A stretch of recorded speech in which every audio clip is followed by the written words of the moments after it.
Assalamualaikum warahmatullahi wabarakatuh. Perkenalkan, nama saya Gia Natasha Alsima dengan NPM 218320202. Saya dari Manajemen C1 dengan mata kuliah Praktikum Statistika 2 dan dosen pengampu Bapak Sunaryo Tumin SE MTTSI. Baik, langsung saja di sini saya akan mempresentasikan bagaimana moderating regresi analisis MRA pada pengujian residual. Uji residual ini dilakukan pada dasarnya untuk menyelesaikan masalah uji asumsi klasik, khususnya pada uji multikolinearitas. Metode interaksi dan selisih mutlak cenderung bermasalah dengan asumsi klasiknya. Catatan ini juga, pengujian MRA residual tidak dapat dilakukan secara multi seperti regresi linear berganda, namun harus dilakukan secara bertahap pengujiannya, yaitu dengan melakukan regresi variabel bebas, variabel moderating, dan variabel terikat secara bertahap. Merujuk pada contoh sebelumnya, maka persamaan model pada pengujian ini sebagai berikut. Persamaan pertama yaitu Y sama dengan A tambah B1X1 tambah B2X2 tambah B3X3 dan tambah B4Z, di mana Y sama dengan kinerja para pekerja, A sama dengan konstanta, B1X1 koefisien kompensasi, B2X2 koefisien karakteristik pekerjaan, B3X3 koefisien gaya kepemimpinan, B4Z koefisien motivasi. Persamaan di atas merupakan regresi linear berganda yang dapat digunakan untuk menjawab pengujian hipotesis. Langsung saja saya masuk ke persamaan regresi moderating regression analysis uji residual sebagai berikut. Terdapat 6 persamaan. MRA1 ini tujuannya untuk melihat apakah variabel motivasi merupakan variabel moderating bagi kompensasi yang mempengaruhi kinerja. Sehingga persamaan model pada persamaan 2 yaitu Z sama dengan A2 tambah B5X1 ditambah E. E ini merupakan E absolut. A2 itu merupakan lanjutan dari persamaan pertama. Sehingga pada saat pengujiannya nilai E harus diabsolutkan atau dimutlakkan. Dari persamaan absolut adalah A3 dari persamaan 3 yaitu E absolut sama dengan A3 kurang B6Y. Maka persamaan model dari persamaan 3 ini merupakan syarat yang harus terpenuhi bagi sebuah variabel moderating untuk diakui. Apakah sebagai moderating atau bukan variabel moderating. Syarat di dalam sebuah pengujian pada metode residual ini, variabel motivasi akan disebut variabel moderating ketika dia memenuhi dua syarat, yaitu yang pertama, bahwa nilai koefisien adalah bernilai negatif dan tingkat signifikansi lebih kecil dari 0,05. Jika salah satu syarat tidak terpenuhi, maka variabel tersebut bukan variabel moderating bagi variabel bebas ketika mempengaruhi variabel terikat. Untuk MRA residual 2 sama dengan perlakuan MRA residual 1 dan MRA residual 3 itu sama dengan perlakuan MRA residual 1 dan 2. Untuk residual 2 kita akan menandai absolut atau mutlak. Berdasarkan persamaan yang kita miliki, maka kita bisa melakukan pengujian. Perlu diketahui, jika satu variabel persamaan 2 dan 3 untuk menjawab apakah variabel moderating merupakan variabel yang memperkuat atau memperlemah variabel bebas, dan seterusnya, persamaan 4 dan 5, persamaan 6 dan 7. Lalu, jika satu variabel ternyata koefisiennya negatif dan signifikan, maka kita dapat menyimpulkan bahwa variabel itu merupakan variabel moderating. Apakah variabel moderating itu sifatnya memperkuat atau memperlemah pada variabel bebas ketika mempengaruhi variabel terikat? Yang perlu diperhatikan adalah persamaan yang kedua. Jika ingin menguji residual yang pertama, tetapi hasil perhitungannya nilai koefisiennya negatif, kemudian nilai signifikannya lebih kecil 0,05, maka akan disimpulkan variabel Z-nya adalah variabel moderating. Untuk melihat memperkuat atau memperlemah dengan cara melihat persamaan keduanya, jika persamaan keduanya koefisien beta dari persamaan 2 itu positif, maka variabel moderating itu memperkuat, dan jika negatif maka memperlemah. Baik, lalu langsung saja saya akan membuat MRA residual yang pertama, yaitu buka SPSS nya, lalu klik Analyze Regression Linear.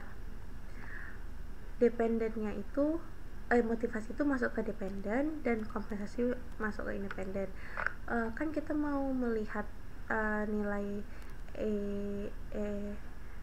untuk diabsolutkan, yaitu klik save, centang unstandardized, continue, klik OK.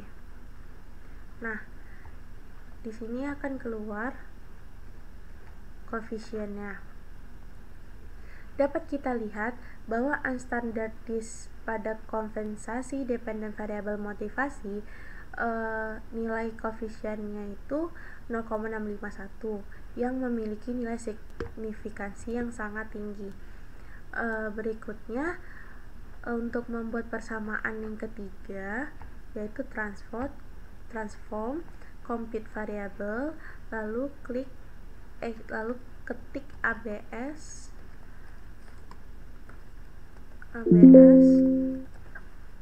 satu, lalu pada function group all klik ABS nya naikin, lalu unstandardized masukin. Nah, di sini kita mendapatkan ABS res 1 ya. Untuk menjalankan persamaan 3, maka klik analyze,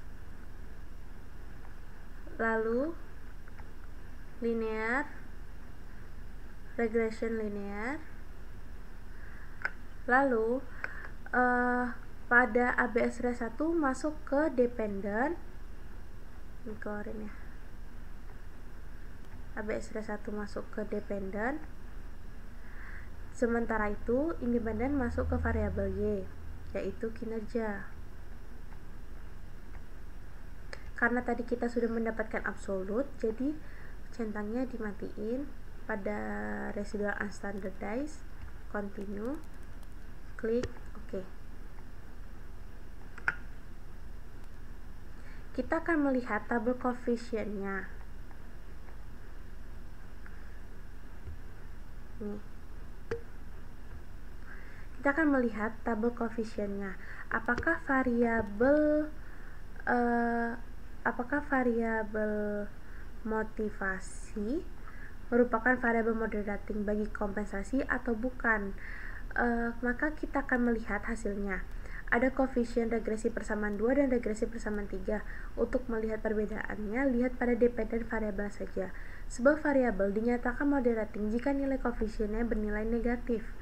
Pada persamaan 3, koefisien unstandardized dan standardized-nya bernilai negatif, namun tingkat signifikansinya lebih besar dari 0,005. Hal ini tidak dipenuhi sebagai variabel moderating dengan variabel motivasi dalam mempengaruhi variabel kinerja. Untuk melihat memperkuat atau memperlemah dapat dilihat dari koefisien atasnya. Nih, koefisien atasnya,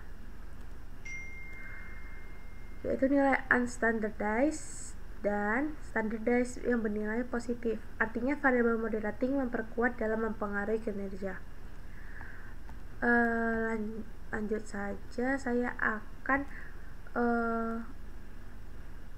bagaimana mendapatkan persamaan keempat dan kelima, yaitu langsung saja klik analyze, regression,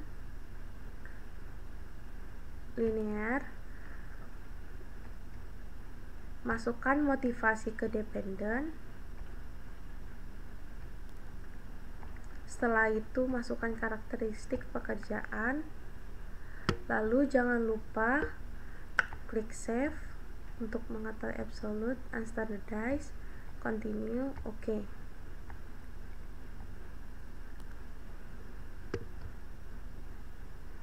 Nah, di sini kan tetap positif. Untuk menginterpretasinya bahwa hasilnya tidak minus tapi signifikan, berarti tidak memenuhi standar sebagai moderating. Nah, di sini saya tidak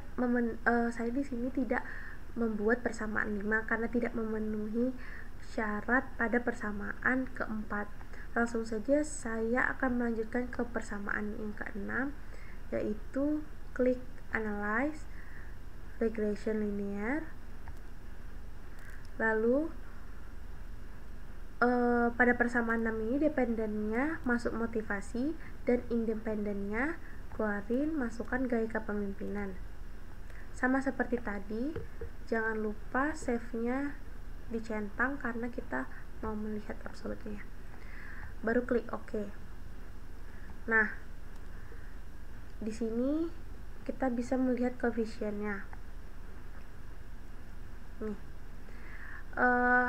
Jika diinterpretasi lagi bahwa nilainya positif atau tidak minus, hal ini tidak memenuhi standar atau syarat sebagai variabel moderating. Sama seperti tadi, saya tidak melanjutkan persamaan ke 7 karena persamaan ke 6 sudah tidak memenuhi standar seperti persamaan 2 dan 3, 4 dan 5. Mungkin itu saja yang bisa dapat saya sampaikan. Lebih dan kurangnya saya memohon maaf. Wabillahi taufiq wal hidayah. Wassalamualaikum warahmatullahi wabarakatuh.